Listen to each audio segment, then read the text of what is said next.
गांव के पास एक पुरानी हवेली थी जिसे लोग मुंजिया की हवेली कहते थे। कहा जाता था कि वहां एक मुंजिया का भूत रहता है जो रात में बाहर निकलता है और लोगों को अपनी चपेट में ले लेता है। एक दिन रोहित और उसके दोस्तों ने इस कहानी की सच्चाई जानने की ठानी और रात को हवेली में जाने का फैसला किया। आधी रात को रोहित और उसके दोस्त हवेली के अंदर पहुंचे। हवेली में घना अंधेरा और सन्नाटा पसरा हुआ था। चारों ओर मकड़ी के जाले और धूल थी। अचानक हवेली के एक कमरे से किसी कराहने की आवाज सुनाई दी। दोस्तों ने हिम्मत करके उस कमरे में कदम रखा। कमरे के कोने में एक बूढ़ी औरत सफेद कपड़ों में बैठी थी। उसके बाल बिखरे हुए और आंखें गहरी काली थीं। उसने धीरे धीरे नजरें उठाई और रोहित की ओर देखा। उसकी आंखों में एक अजीब सी चमक थी। औरत ने कहा, तुमने यहां आकर बहुत बड़ी गलती की है। रोहित ने साहस जुटाकर पूछा, तुम कौन हो?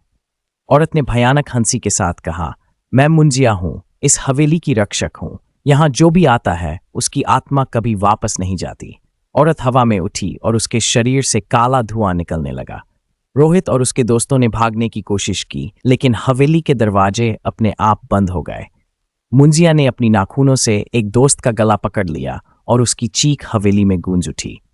रोहित और बाकी दोस्त डर से कांपने लगे। मुंजिया ने कहा, तुम्हें यहां से जाने नहीं दूंगी, तुम्हारी आत्माएं अब मेरी हैं। दोस्तों ने मिलकर दरवाजा तोड़ने की कोशिश की, लेकिन मुंजिया ने उन पर हमला कर दिया। एक एक करके सभी दोस्त बेहोश हो गए। सुबह गांव वालों ने हवेली के पास बेहोश पड़े हुए रोहित और उसके दोस्तों को पाया। उनकी आंखों में भयावह डर की छाप थी।